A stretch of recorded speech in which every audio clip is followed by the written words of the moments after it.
요즘 우리나라에 경찰 개혁이라는 말이 많이 들리고 있습니다.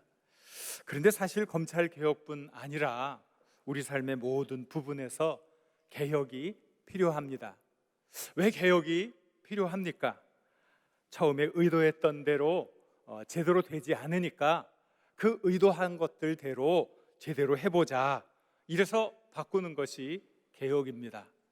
그런데 여러분, 이 개혁이 그렇게 만만치 않습니다. 대단히 어렵습니다. 이런 말이 있습니다.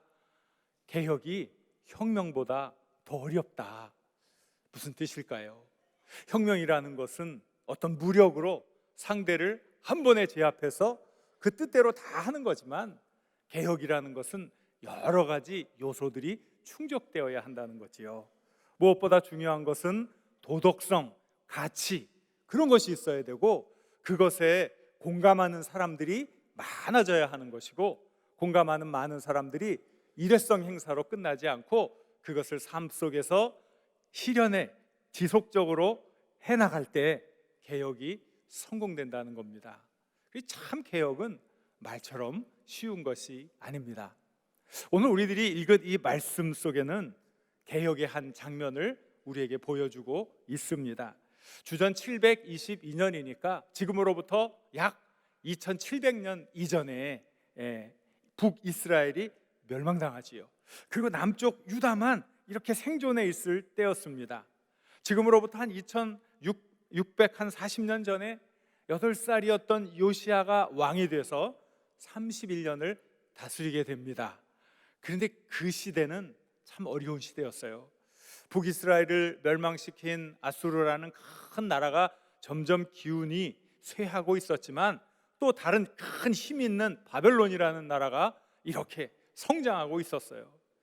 50년 뒤에 유다도 이 바벨론에게 멸망했으니까 요시야 왕이 다스리던 때는 나라로 치면 황혼기, 해가 지고 있는, 나라의 멸망이 임박한 서글픈 때였던 것입니다. 바로 이때 이 요시야가 이 나라를 어떻게 좀 다시 회복시켜 볼까, 하나님 안에서 주시는 구원의 은혜들을 이 백성들이 어떻게 마음껏 누리면서 나라를 다시 한번 회복시켜 볼까 하고 열심히 노력하는 것, 바로 그것을 하나님을 믿는 신앙에서 찾게 되었던 거예요. 그래서 이 요시야 왕이 자기가 재위 18년 때에 대대적으로 성전을 수리하게 합니다. 그래서 성전을 수리하는 중에 율법책을 발견하게 되었어요. 율법책을 발견하니까 그 율법책을 왕에게 가져왔겠지요. 서기관이 그 율법책을 읽을 때 왕이 그 율법책의 내용을 들으면서 가만히 앉아 있을 수 없었습니다. 자신의 옷을 찢었어요. 통에 자복하는 회개가 있었어요. 우리 조상들이 이 하나님의 말씀을 듣지 않았기 때문에 우리가 이렇게 어려운 상황에 처하게 되었군요. 회개하면서 그 말씀을 중심으로 모든 백성을 하나님 앞에서 다시 개혁시키는 거룩한 종교개혁을 수행했던 거예요. 그래서 오늘 우리가 읽은 이 본문 말씀이 바로 구체적인 그 내용이에요. 시간이 없으니까 다 확인할 수가 없어요. 그러나 우리가 중요한 핵심 포인트를 이렇게 찝어낼 수가 있죠. 첫째는 하나님의 말씀으로 시작되었다는 거예요. 뭘로 시작되었다고요? 하나님의 말씀, 하나님의 말씀으로부터 시작했다는 거예요. 발견된 율법책을 읽으면서 우리들이 잘못 살아왔구나, 하나님의 뜻이 여기 있었는데 우리는 우리 욕심, 우리 이기심, 이것만 추구하며 살아왔구나 하는 깨달음이 있었어요. 말씀으로 돌아가자, 말씀으로 돌아가자. 그래서 많은 사람들에게 이 하나님의 말씀을 읽어주었지요. 자, 무엇으로 시작했다고요? 하나님의 말씀. 두 번째는 뭡니까? 이 하나님의 말씀에 반응하는 한 사람. 자, 무엇에 반응한다고요? 하나님의 말씀에 반응하는 한 사람. 요시야 왕이 그냥 귓등으로 듣지 않았어요. 이 말씀이 정말 중요하구나. 여러분들이 예배를 드릴 때마다 이 강단에서 선포되어지는 말씀을 오늘 하나님이 내게 주시는 말씀이구나. 그래, 이 말씀은 나에게 주시는 말씀이지. 하고 이 말씀에 반응하면 하나님의 역사가 여러분들 삶 속에 나타나는 줄 믿습니다. 그런데 왜 이렇게 우리가 걱정이 많아요? 왜 갑자기 연속극 한 장면이 생각나는 거예요? 갑자기 왜 나를 괴롭혔던 그 사람의 얼굴이 또렷이 각인되는 거예요? 하나님의 말씀은 어디로 가버리고, 그래서 집중하지 않고 듣지 않고 그냥 돌아가 버리면 우리가 말씀에 반응할 수가 없어요. 능력 있는 하나님의 말씀이 역사할 수 없는 거예요. 요시야 왕은 그 말씀을 들을 때 가슴을 치면서 옷을 찢었어요. 반응한 거예요. 그 한 사람의 반응이 다른 사람들에게 공감을 일으키는 거죠. 아, 나도 이렇게 살아야지. 나도 하나님 말씀대로 살아야지. 나도 하나님 기뻐하시는 일을 좀 해야지. 그러니까 더 많은 사람들이 그 말씀에 공감하기 시작했던 거예요. 세 번째는 뭐냐면 이 말씀을 들었을 때 사람들이 행동했다는 거죠. 순종했다는 거예요. 말씀에 순종했다는 거예요. 버릴 것은 버리고 취할 것은 취했다는 거예요. 그래서 요시야 왕과 모든 백성들이 이 하나님의 말씀을 지키기로 했어요. 예루살렘 성전에 가보니까 그 거룩한 성전에 바알과 아세라, 이 추잡한 이방의 신을 섬기는 그릇들이 놓여 있는 거예요. 어떻게 했어요? 그 잘못된 외람된 그 그릇들을 다 수거해 갔지요. 또 바알과 아세라와 하늘의 1월 성전을 위해서 만든 모든 그릇들을 여호와의 성전에다 내다가 예루살렘 바깥 기드론 밭에서 불살랐던 거예요. 이곳저곳 산당에서 이렇게 우상을 섬기던 제사장들을 쫓아냈어요. 그리고 해와 달과 하늘의 모든 별들에게 분향하는 사람들을 쫓아냈어요. 성전에서 아세라상을 가져다가 예루살렘 밖에서 불태워버렸어요. 그리고 성전에 있는 남창의 집을 헐어버렸어요. 이곳저곳 산당에서 제사 드렸던 제사장들을 다시는 여호와의 단에 올라오지 못하도록 금지를 시켰어요. 개혁은 구호로만 끝나는 게 아니에요. 하나님의 말씀에 반응하는 사람들은 그에 합당한 행동을 하는 거예요. 그래서 삶이 달라지고 역사가 달라지는 거예요. 없애야 할 구습들을 과감히 버리고 바른 정신과 기풍을 세우는 거예요. 얼마나 귀하고 얼마나 아름다운 일을 했는지 모릅니다. 근데 여러분, 우리가 성경을 좀 알잖아요. 이 이야기를 들으면서 약간의 의문이 생기지 않습니까? 어떤 의문이 생깁니까? 이상하네요. 이스라엘 사람들은 하나님의 백성이잖아요. 그들이 출애굽해서 시내산 아래에서는 하나님과 거룩한 시내산 계약을 맺으면서 우리는 하나님만 섬기는 하나님의 백성입니다, 계약을 맺지 않았나요? 그들이 가나안 땅에 들어와서 정복 전쟁을 다 마친 다음에는 세겜에 모여서 다시 계약을 맺으면서 우리는 역시 하나님만 섬기는 하나님의 백성이 되겠습니다, 계약을 맺지 않았나요? 그런데 이렇게 하나님을 믿었던 백성들, 그 예루살렘 성전에 왜 그 추잡한 이방의 신상들이 세워져 있는 거예요? 왜 그 더러운 이방의 많은 것들이 거기 남아있는 겁니까? 어찌 거룩한 하나님의 성전에 남창의 집이 있을 수 있단 말입니까? 너무 이해가 안 되고 너무 어처구니 없는 일 아닙니까? 왜 이런 일이 일어났을까요? 왜? 하나님의 말씀에 집중하는 것이 아니라 인간의 편의주의, 기복신앙이 슬금슬금 들어와서 그만 자리를 잡아버리고 만 것이죠. 편하게 살고 싶고 많은 것을 누리고 싶은 욕구는 모든 사람의 보편적인 욕구입니다. 아마 이 사람들이 정복전쟁을 할 때는 열심히 싸워 나갔는데 이스라엘 사람들은 유목생활을 했잖아요. 반유목생활. 유목민들은 여기저기 옮겨 다니니까 뭐 쌓아놓고 살 게 없지요. 그런데 가나안 땅에 들어가 보니까 농경 생활을 하고 있는 거예요. 문화 수준이 높은 거예요. 세련되고 살고 있는 거예요. 이렇게 보니까 그 집 안에는 명품만 있는 것 같아요. 사람의 마음이 나도 잘 살고 싶어, 나도 명품 가지고 싶어, 나도 좀 세련되고 우아하게 살고 싶어, 이런 마음이 자꾸 들어보니까 그 사람들이 섬기는 아세라도 살짝 갔다가 섬기고 바알도 살짝 갔다가 섬기고 하나님을 섬기겠다고 해놓고선 심지어 이 거룩한 성전에까지 아세라상을 갖다 놓는 참남한 일을 했던 거예요. 그러면 제사장이 따끔하게 하나님의 말씀은 그것이 아닙니다 해야 되는데, 이 사람도 요구하고 저 사람도 요구하는 많은 백성들의 요구에 그만 타협을 하고, 좋은 게 좋지요. 누이 좋고 매부 좋고 뭐가 좋은지 몰라요. 사람들의 마음을 달래주고 복을 빌어주는 도구로 전락하고 말았던 거예요. 참 놀라운 일이지요. 이런 일이 요시야 왕 때만 일어난 일입니까? 아닙니다. 인간의 탐욕이 꿈틀거리는 곳에서는 언제나 일어났던 일입니다. 예수님이 예루살렘에 들어가지 않습니까? 많은 사람들이 예수님이 다윗의 자손이라고 소리를 높이며 호산나 호산나 다윗의 자손이요 하면서 예수님을 맞이했어요. 기대감을 가지고, 메시아가 될 것이라는 기대감을 가지고. 그런데 예수님이 처음에 예루살렘 성에 들어가자마자 간 곳은 예루살렘 성전이었어요. 예루살렘 성전에 가서 예수님이 무엇을 하셨습니까? 매매하는 사람들을, 막 돈 바꾸는 사람들의 상을 뒤엎었어요. 비둘기 파는 사람들의 의자를 둘러 엎었어요. 놀라운 모습입니다. 예수님이 얼마나 온유하시고 화평의 주인이신데 이렇게 폭력적인 인물인지 모를 정도로 깜짝 놀랄 반응을 보였던 거예요.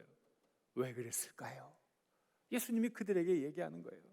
하나님의 집은 만민이 기도하는 집이라고 했는데 너희들이 강도의 소굴로 만들었구나, 강도의 소굴로 만들었구나 하면서 예수님이 그들에게 채찍을 휘둘렸던 거예요. 도대체 왜 그랬을까요? 성전이 무엇입니까? 우리 인간들이, 죄 많은 인간들이 하나님 앞에 나와 죄를 용서 안 받고 새 삶을 사는 은혜의 장소, 하나님을 만나는 장소, 이 땅의 어떤 가치들보다 천국의 영원한 가치를 바라볼 수 있는 거룩한 장소 아닙니까? 그 거룩한 곳, 그 이스라엘 사람들에게는 모든 꿈이 있었어요. 열망이 있었어요. 많은 곳에 흩어져 살아도 언젠가는 내가 예루살렘 성전에 가서 하나님께 예배를 드려야지. 이스라엘 땅뿐만이 아니라 세계 곳곳에 살고 있던 모든 유대인들에게는 예루살렘 방문에 그런 기대감이 있었던 거예요. 그런데 이 사람들의 열망과 기대와는 달리 이 예루살렘 성전은 하나님이 아니라 돈과 권력이 지배하는 곳이 되어버렸어요. 인간의 욕심이 그 안에 있었던 거예요. 구약의 제사법에 의하면 흠없는 짐승을 제물로 바칠 수 있다 했어요. 어떤 사람이 하나님께 제사를 드리려고 정성껏 제물을 고르고 흠이 없는 좋은 제물을 가지고 오지요. 양이나 염소나 이런 비둘기나 이런 걸. 근데 이제 그것이 제물로 바쳐질 수 있는지 없는지는 누가 검사합니까? 제사장이 검사하는 거예요. 아무리 봐도 흠이 없는 참 좋은 제물인데 제사장이 이건 아니야, 이건 제물로 바칠 수가 없어, 흠이 있군, 이 난감해요, 이거 어떻게 해요? 이거 어떻게 해야 됩니까? 성전 요쪽 구역에 가면 제물을 파는 상점이 있는데 거기 가서 사면 돼요. 자기가 정성껏 가져온 그 제물이 제물로 쓰여지지 않는 거예요. 그래가지고 그쪽으로 가면 어떻게 돼요? 엄청나게 흠이 많은 제물인데도 값이 2배, 3배 되는 거예요. 이 장사치들이 뒷돈을 주고 이 성전에서 장사할 권리를 얻어서 제사장과 몇 대 몇으로 나누어 먹고 있는 거였죠. 얼마나 안타까운 일입니까?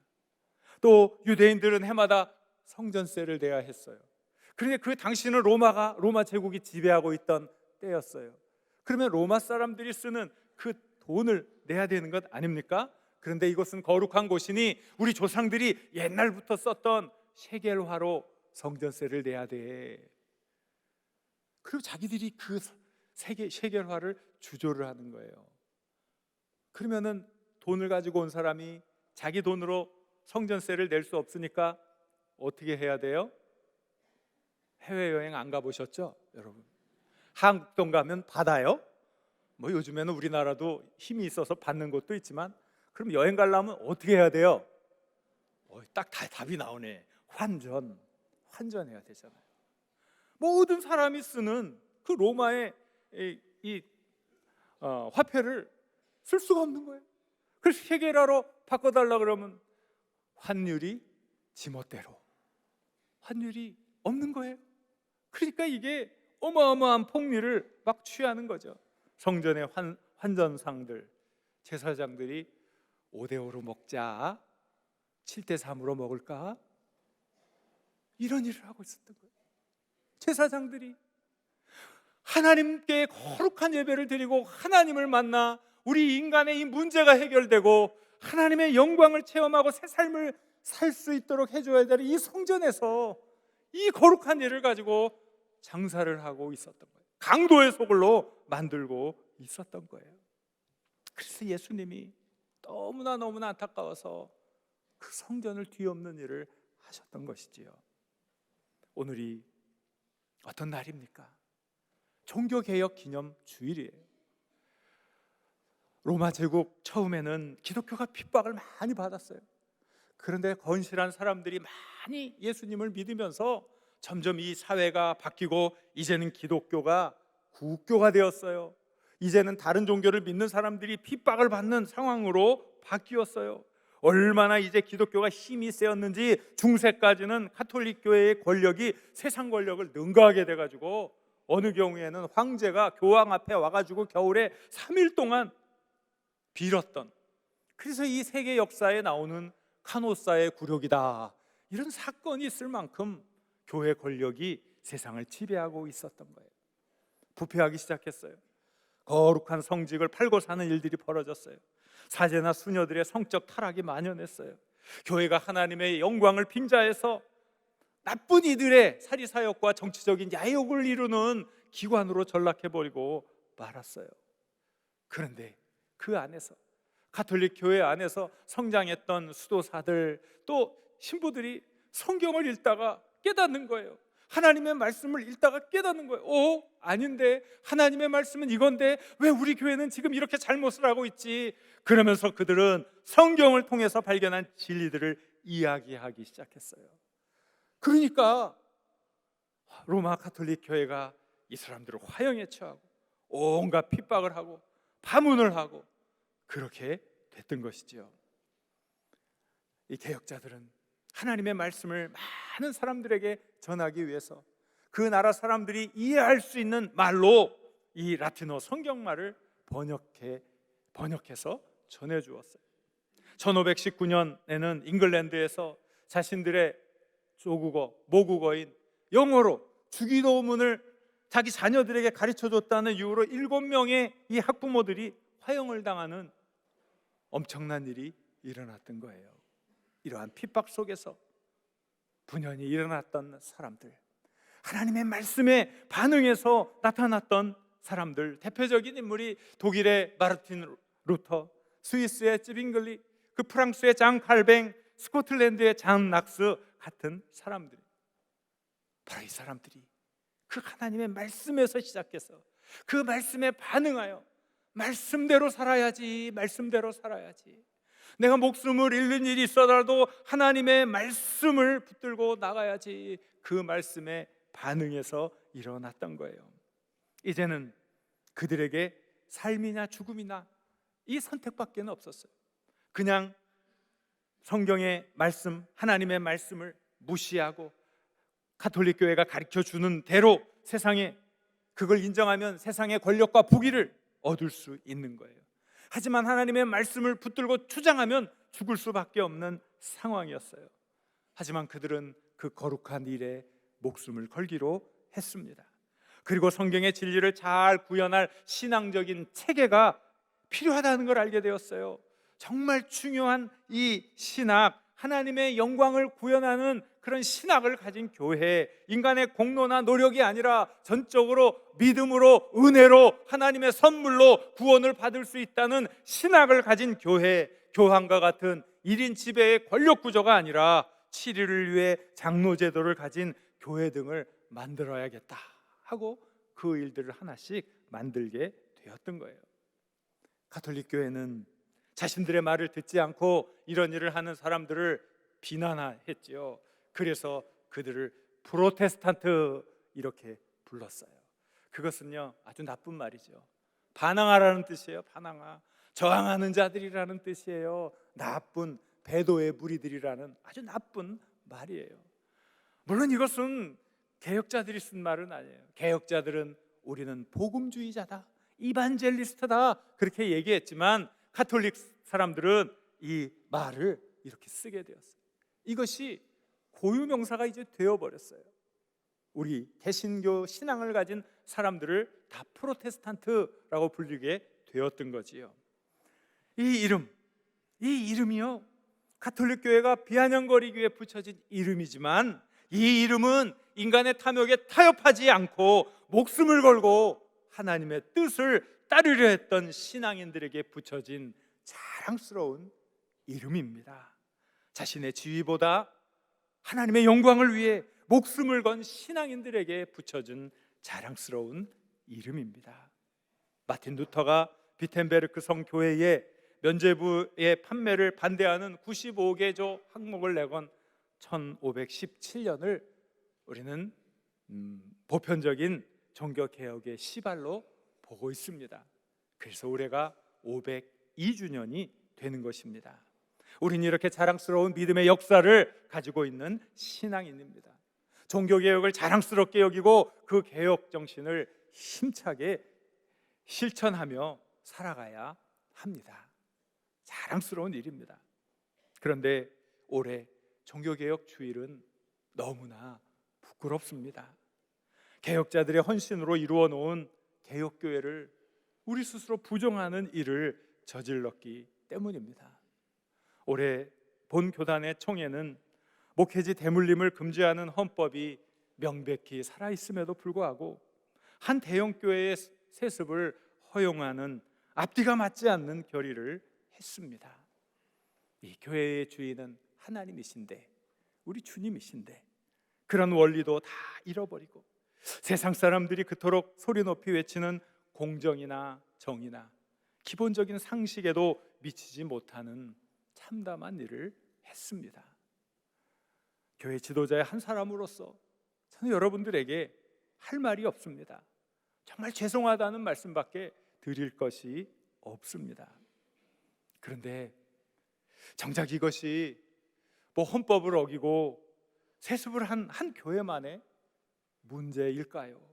정말 우리가 봐야 될 것을 보아야 한다는 거예요. 이게 나의 문제가 아닌가, 내 안에 자리하고 있는 욕심과 물질을 얻고자 하는 그 만몬주의, 그것이 아닌가 하는 것이지요. 자신의 소원이 우선이고 하나님은 항상 뒷전인 나의 문제, 크고 작은 이권 앞에 양심이 무뎌지는 나의 문제, 진정 하나님을 믿는다 하면서 하나님의 뜻과는 반대의 길을 고집하는 나의 문제, 바로 나의 문제가 아닌가요? 복만 받으면 된다고 성전 안에 슬그머니 바알과 아세라의 상을 가져다가 놓는 나의 문제는 아닌가요? 우리가 누구라고 그랬어요? 우리가 프로테스탄트 아닙니까? 프로테스탄트, 탐욕에 대해서 저항하는 프로테스탄트, 그릇되고 잘못한 믿음에 대해서 저항할 줄 아는 프로테스탄트 아닙니까? 탐욕에 대해서 저항해야 합니다. 욕심에 대해서 저항해야 합니다. 이기심에 대해서 저항해야 합니다. 하나님 아닌 것에 마음을 빼앗긴 죄악에 대해서 저항해야 합니다. 세상의 것을 얻으려는 유혹에 대해서 저항해야 합니다. 죄악을 부추기는 마음에 대해서 저항해야 합니다. 그것이 진정한 개혁자입니다. 하나님의 것을 존중하고 더러운 일을 탐하지 않는 진정한 개혁자입니다. 우리가 어떻게 다시 그럴 수 있을까요? 어떻게? 하나님의 말씀으로 돌아가는 거예요. 하나님의 말씀. 그리고 그 말씀을 읽을 때마다 그 말씀 안에 담긴 하나님의 정신을 배우려고, 그 하나님의 정신을 내 삶 속에 구현해 보려고 노력할 때 우리는 이 거룩한 일에 동참하는 하나님의 일꾼들이 되는 것입니다. 우리 예수님이 많은 비유 중에 알곡과 쭉정이의 비유를 말씀해 주셨어요. 이건 무엇일까요? 이 안에도 구원받을 이들이 있고 구원받지 못할 이들이 있다는 것이지요. 잘할 때는 몰라요. 하지만 열매를 맺을 때는 알게 되는 거죠. 쭉정이들은 다 뽑아 불태워지고 알곡만 거두어 드리는 거예요. 우리들이 알곡이 되면 되는 거예요. 진정한 개혁신앙을 마음속에 품고 하나님 기뻐하시는 일을 감당할 때 우리가 하나님의 거룩한 백성으로 살아가게 될 줄로 믿습니다. 요시야 왕은 하나님의 말씀을 듣고 옷을 찢고 회개했어요. 우리는 무엇을 찢어야 합니까? 잘못된 가르침을 찢어야 되겠지요. 내 안에 있는 이기심과 욕심을 찢어야 되겠지요. 하나님의 영광을 버리고자 하는 그 잘못된 생각을 찢어야 되겠지요. 진정 하나님 앞에서 바로 서고 하나님의 영광을 위해 살겠다고 하는 그 간절한 마음, 그 간절한 마음을 회복해야 하지 않겠습니까? 사랑하는 여러분, 오직 하나님께만 영광을 돌리시길 바랍니다. 오직 하나님께만 영광을 돌리시길 바랍니다. 따라해 보십시오. 오직 하나님께 영광을, 오직 하나님께 영광을. 바로 이것이 우리 개혁신앙의 모토입니다. 여러분 어디에 있든지 하나님께만 영광을 돌리는 프로테스탄트들이 되시길 우리 주님의 이름으로 간절히 축원합니다. 주신 말씀을 생각하며 우리 기도합시다.